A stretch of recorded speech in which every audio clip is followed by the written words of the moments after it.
Olá pessoal, bem-vindos à nossa terceira videoaula sobre contato e improvisação para a Fundação Cultural de Caraguatatuba. Sou o professor Pedro e então, como eu estava já desenvolvendo nos outros vídeos, a gente está falando dando informações sobre a história, as características e as implicações da dança, contato e improvisação. Agora, então, a gente vai falar mais da história da própria dança, contato e improvisação, seguindo de novo esse livro, né, da Cynthia Novak, o Compartilhando a Dança. Eu estava dizendo que o Steve Paxton participou de uma geração de dançarinos que transformaram muito, que receberam a informação da dança moderna, praticaram com grandes nomes da dança moderna americana e transformaram muito o sentido e a abrangência da própria palavra dança. Então, enfim, o Steve estava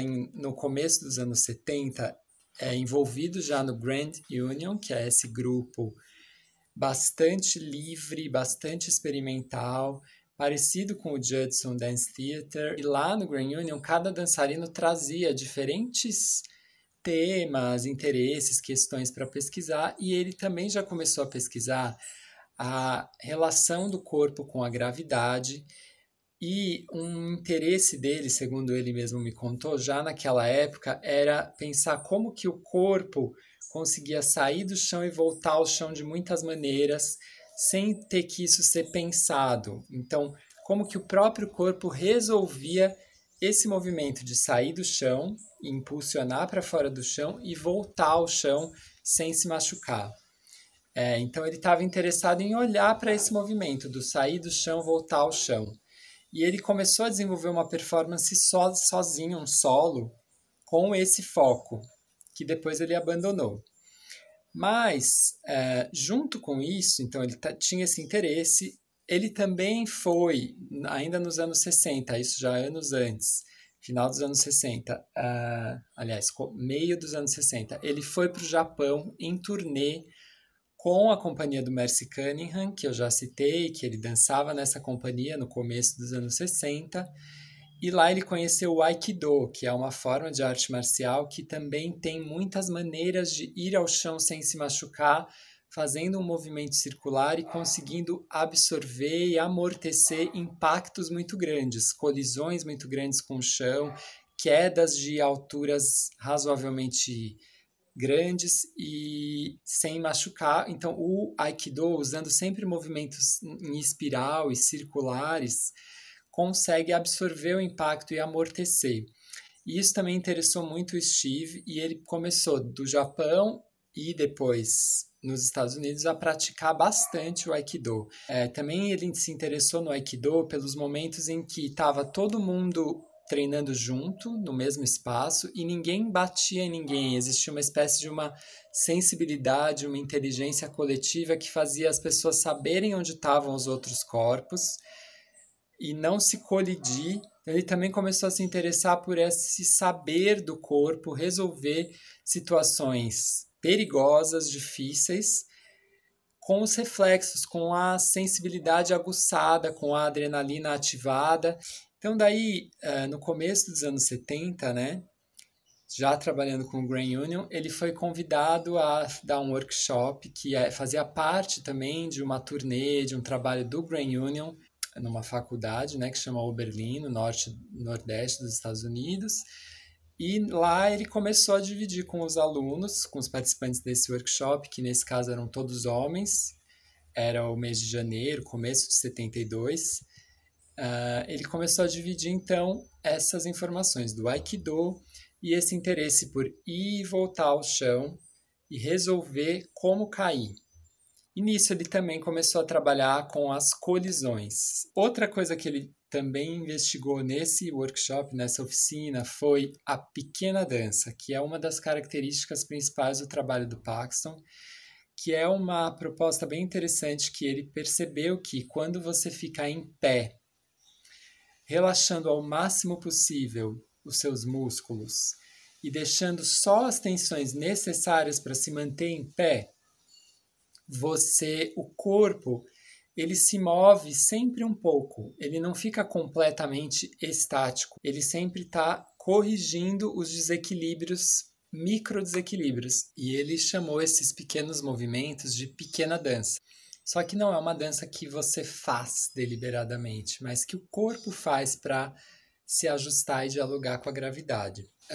Esse workshop resultou depois numa apresentação que eles chamaram de Magnesium.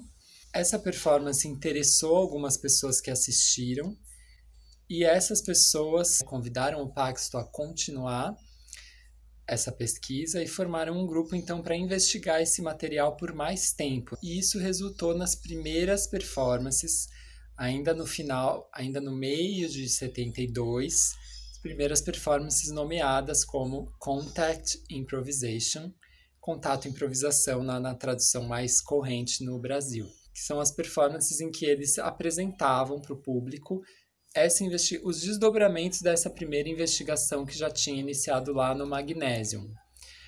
Então, os desdobramentos são essas colisões foram gerando mais tempo de contato entre os parceiros, eles não só se colidiam, mas também desenvolviam alguma improvisação juntos, e isso foi gerando então a ideia de improvisar atento a todos aqueles princípios que eu nomeei no vídeo 1. Essas primeiras performances aconteceram numa galeria em Nova York, então também isso é importante, não foi num teatro, não era uma ideia de um espetáculo de dança teatral, era uma ideia mais de performance, uma concepção do apresentar a dança, um pouco diferente da ideia do espetáculo, mais informal, sem a divisão palco e plateia, né? Na galeria as pessoas sentavam em volta dos dançarinos e eles dançavam improvisando em contato, né, que é a característica dessa dança. E só para nomear algumas das pessoas que participaram desse primeiro grupo, a gente tem Nancy Stark-Smith e Kurt Siddall, que vinham dessa primeira faculdade onde o Paxton tinha feito a oficina do Magnesium, Daniel Lepkoff, David Woodbury e Nita Little, cada um vindo de um lugar. E aos poucos a forma contato e improvisação foi se expandindo. Daí tem duas coisas importantes que eu queria destacar. Uma delas é que o contato e improvisação surge e se desenvolve em paralelo e muito conectado com todo um caldo cultural riquíssimo de investigação do corpo. Então ele se desenvolveu muito conectado com o Body Mind Centering, que é uma técnica, um trabalho de educação somática, educação do corpo, desenvolvido pela Bonnie Cohen e que estava muito em contato com Nancy Smith, que foi uma das bailarinas desse grupo inicial do contato e improvisação. Ele estava muito conectado com a ideokinesis, que é uma outra técnica de educação somática. Tinha bailarinos praticantes de Feldenkrais, de técnica release, de dança contemplativa. Essa época dos anos 60 e 70 foi uma época muito rica no desenvolvimento de muitos sistemas de investigação, de cura, de terapia corporal, de abordagem do movimento. Fora isso, também era um contexto de libertação sexual, de contracultura, rock and roll, movimento hippie. Muitas dessas transformações na cultura em geral influenciaram a atitude de pesquisa, de improvisação, de abertura ao desconhecido, de busca por uma certa ideia de liberdade corporal, a possibilidade de fazer uma dança com muito toque físico, toque de todas as partes da pele. Tudo isso bebe de um contexto cultural de muitas transformações em relação ao que era o corpo e a relação com o corpo, né? E um segundo aspecto importante para destacar, além da contracultura e da cultura do corpo dos anos 60 e 70, é a democratização e alguns autores vão falar mesmo a busca por uma anarquia, um anarquismo na dança. Eu já diria que é uma busca por uma democracia radical, e daí a gente pode... Isso é uma questão em discussão. Mas o que é importante é que, assim, tanto a forma de criar as performances do contato e improvisação, apesar de ter a figura do Steve Paxton como um líder, já não era uma criação baseada na ideia do coreógrafo e bailarinos. não era baseada nessa separação e o bailarino é um instrumento para o pensamento do coreógrafo. Além disso, essa primeira geração de dançarinos do contato e improvisação chegou num ponto em que muita gente, já nos anos 70, começou a praticar contato e a dar aulas de contato e improvisação. E eles se viram com um dilema. Será que a gente faz uma patente, uma marca registrada, contato e improvisação, copyright, marca registrada, e passa a ser controladores desse nome e de quem pode ou não dar aula disso? E a maioria dos métodos de educação somática e muitas formas de dança optaram por fazer isso, por criar uma patente, por criar uma instituição que regula, que regulamenta o uso daquele nome, o uso daquela marca. E esses criadores do contato e improvisação decidiram não fazer isso, não quiseram controlar a maneira como as pessoas usam a palavra contato e improvisação.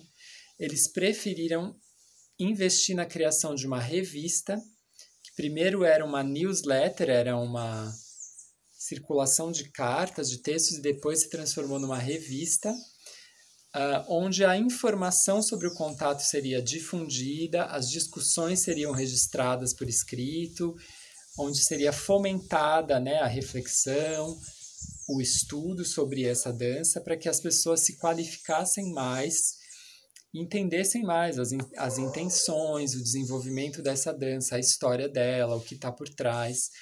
Então, a Contact Quartet existe desde 1976 até hoje, e é um exemplo muito interessante de como que esses dançarinos, ao invés de tentar criar um instituto, uma marca, uma forma de policiamento, eles decidiram investir na disseminação da informação. Também é importante destacar que já no final dos anos 70 se disseminou muito uma das características do contato e improvisação, que são as jams, ou jams. Daí tem várias explicações para esse nome. Jam vem da expressão jazz after midnight, jazz depois da meia-noite. Então era o nome dos encontros dos músicos de jazz para improvisar durante a madrugada, durante a noite. E daí os dançarinos pegaram emprestado, se apropriaram dessa expressão para nomear esses encontros para dançar contato e improvisação. Não são aulas, não são espetáculos, não são performances, são encontros para dançar. Então essa também é uma característica importante que singulariza o contato e improvisação e que surgiu já no final dos anos 70. Por enquanto é isso, a gente segue falando sobre essa dança nos próximos vídeos. Vai ter mais um vídeo teórico e depois a gente vai para propostas práticas.